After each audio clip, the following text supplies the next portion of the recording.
Behold, my glorious supporter, LionOfComarre, has requested some discussion about, well, this is a little bit of a heavy one, but hell engineering. The concept of designing a scenario that is really bad forever. LionOfComarre says, a Parley question from one seeker of immortality to another. We'll get back to that. The short story, I Have No Mouth and I Must Scream by Harlan Ellison, which I read right before answering this question, first introduced me to the concept of hell engineering. LionOfComarre has spoilered out a little comment about the end of the story. I'm not going to tell you that because I think it was a fairly nice story and it's not very long, so go read it, and I'll just leave that part out. So needless to say, the story depicts, this is not a spoiler, a very, very bad scenario that people rendered essentially immortal are trapped in. Of course, LionOfComarre goes on, most realistic scenarios are not this bleak, especially with our limited predictive power making it impossible for us to exclude that things might somehow get better in the future, no matter how bad things are in the present. However, it does suggest, at least to me, that there are some imaginable scenarios where non-existence would seem preferable to continued existence. So the question is, if you were given an offer for irreversible immortality, but X happens or becomes true, what is the least bad X you can think of that would cause you to reject the offer? To put it a different way, if you could be immortal, what is the minimum bad that could be imposed on you in exchange that would leave you still willing to accept the immortality? Does that make sense? So it's, if you've read this short story, it's kind of the reverse, in a way. If there was some known thing about your now unlimited length experience, you're immortal, but you know something about the experience you're going to go on to have, what is the least bad thing that can be true about it that you would still accept the offer? If you were told you can be immortal, but it will be permanent hell and suffering forever, you would probably not accept the offer, right? So, okay, but what if it was only like that half of the time, and you keep going like that? So I thought about this a little bit. I think there's some related topics to discuss, but my initial answer is going to be being deprived of freedom, basically. If I am still meaningfully free, in other words, my actions are have as much agency to them as they currently do from my frame of reference, then I would go ahead and go on. And I'll explain that answer a little more. But in other words, if I were going to be, captive, or like in some kind of torture nightmare world, that's probably a no. But the universe, the galaxy, the solar system, the wherever I'm philandering about, if I get to be immortal, probably more than just one planet, is bad, but I have freedom to act there. In other words, there's nothing keeping me from applying agency and enacting change. Then I would be willing to live in that world. If there isn't any freedom, then there's no point. I can't do anything, I would say. I don't merely want to be able to think. I want to be able to act. That's the thing I want. And this was a really helpful question for me because I, as LionOfComarre correctly identifies, am a person who desperately wants to not die at the natural end of my lifespan. I think people, almost everyone in the world, is completely stark raving mad for thinking that it would be okay to just die at the end of a natural life. You have completely lost your minds if you think that. That's what I honestly think. No offense, you think whatever you want, but that's absolutely insane. Like, it's the universe basically ends from your frame of reference if you die when you die. Like, there's no difference between the universe ending right now and you dying right now to you. Now, that might sound very immoral, but it is true from your frame of reference. There literally is no difference. You die or you die. It doesn't matter what else happens around you. If you're gone, you can't perceive it. For all we know, it's not real in the first place, but let's just leave those to the side for now because it makes this question extremely difficult, if not impossible, to answer. To explain what I mean, if we're living in a simulation, how do we answer whether we have freedom? I don't know. That's why I worded my answer such that if I have the same amount of freedom that I have from my frame of reference. Because if we're in a simulation, but the simulation is going to run to its conclusion, then I guess there isn't really a difference. But like, I would like to continue doing what I have now. So if that's not going to change, like I can still do, you see what I'm trying to say? Then that's fine. That's my short answer, but I'm aware that it is really a little more complicated than that. Anyway, I wanted to go back to this immortality thing a little bit though, because I think some people will say, I don't even, why do people even want to live forever? And what if it is just bad? What if progress is inherently bleak? What if the great filter that explains why there aren't a bunch of aliens all over the galaxy already is that when you industrialize as a sentient species, you inherently become kind of selfish. That's the driver of all that development. And so any civilization that goes beyond wherever is going to be horrible, basically. There is kind of an inherent logical necessity to sentience being mean, I believe that that is true. I think that's true, that thing I just said. And so if I live forever, I feel I know for sure that the world I live in is not going to be some magical utopia. It's going to be very problematic at best. But I still want to be there because already in my limited capacity as a young human being with limited technology, I have been able to find much more happiness than my fellow people around me, who I think are not trying as hard, without kind of overturning those limitations. Like the world is still that way, but that doesn't mean that my life has to be that way. So when I say as long as that remains true, that's what I mean. And that's what I mean to you when I say I think you're crazy if you don't want to live longer, at least. Now, realistically, too, you're not going to be literally immortal. It's not magic. At least I'm not talking about magic. We could, but we're talking about irreversible immortality, which you could look at as magic. But there's a way in which, for me, this question is hard because the only practical version of it, you would be able to choose to die at an arbitrary point, unless you pick a really, really bad hell to engineer for yourself. So obviously you don't want to pick one where you can't be killed, ever, under any circumstances. For example, if the universe ends, if you're really magically immortal and the universe is just over, yeah, I mean, I don't really want to be alive for endless nothingness. There's not particularly a point in my mind.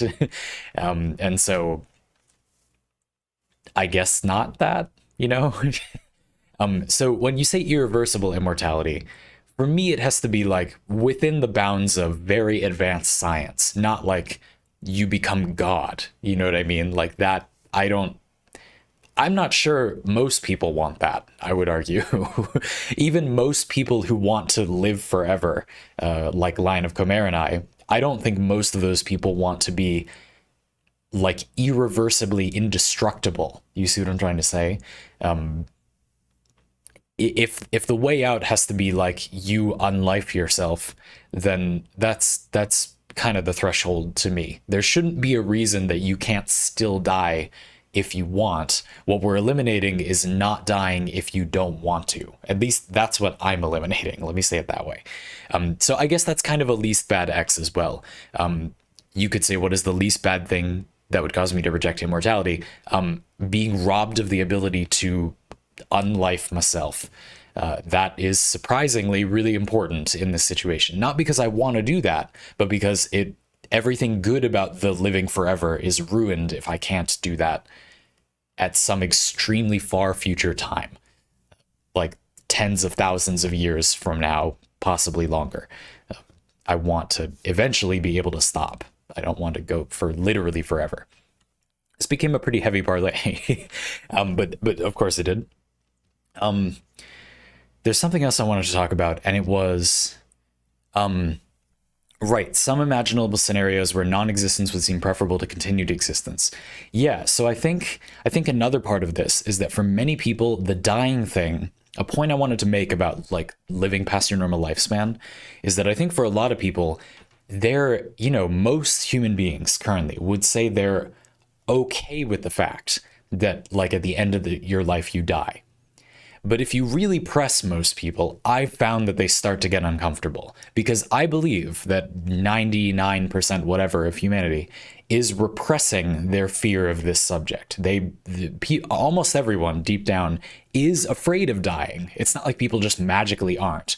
The people that aren't, again, it's some sort of trauma coping mechanism. And I say this not out of judgment or hatred, by the way. That's fine. I accept that.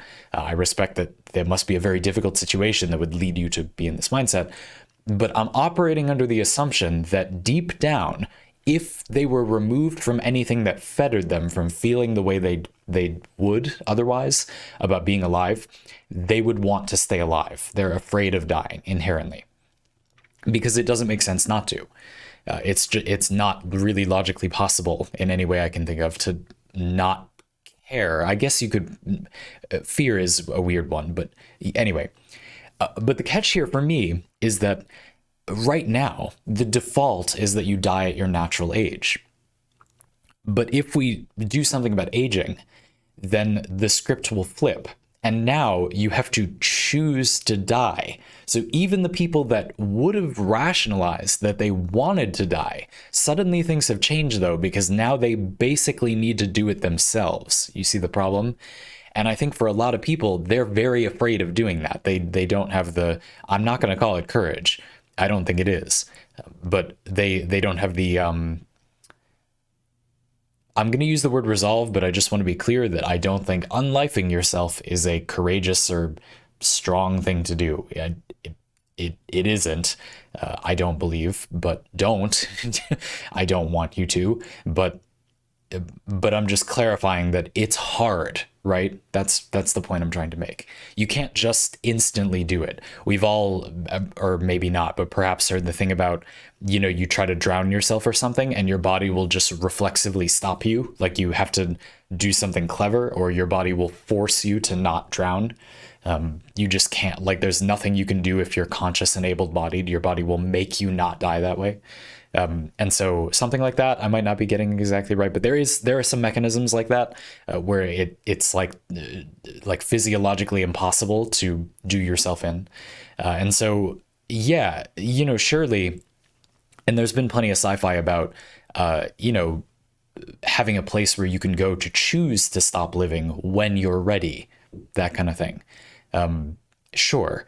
But at the same time, I don't know. I just feel like that would change a lot for a lot of people. I think for a lot of people, their answer to this question, if you were given an offer for irreversible immortality, but X happens or becomes true, what's the least bad X that would cause you to reject the offer?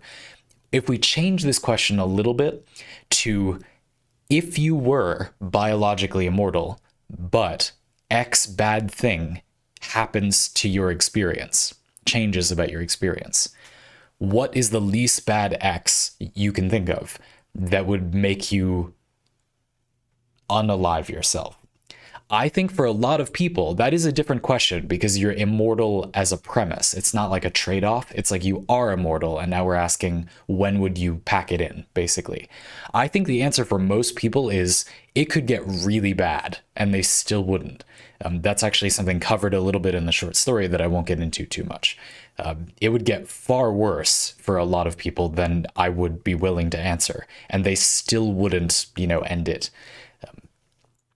which I think is a noteworthy part of this discussion. So a key part of my answer here, the reason I went through all of that, I pretty much have answered the question, but the key thing I wanted to emphasize is that for me, even though I say I really, really want the immortality, the least bad X thing that could happen for me that I'd still want to be immortal for is actually still pretty light overall. I want my experience to still be pretty good. I'm giving a very greedy answer. I want the cake and eating it too. I want the universe to be all in all, pretty good or pretty neutral. I'm not willing to have it be like rather bad because I'm greedy. Now, again, I say that, but we don't know. I mean, if it was right, if the choice was right in front of me, maybe my tone would change. I'd say, well, I'll boil in a pit of acid for like 1 day a year, you know. Actually, maybe, yeah. Again, I started this parlay with. I think a good way to start conceptualizing this, if it seems hard, is to think, well, what if it was just a burning, nightmarish, stereotypical depiction of hell for half of the year? So half of your experience is pretty much as bad as you can imagine it being. Are you willing to still get the other half? And the answer is, I don't think so. That's hard when you put it that way, but I don't think so. And then if you reduce it enough, yeah, like 1 day, it's difficult to imagine that 1 day could be bad enough that the rest of the year I wouldn't want. Like no matter what happens on that day, it's difficult to think of something that, I guess it could be extremely painful. I mean, you can think of something, you know.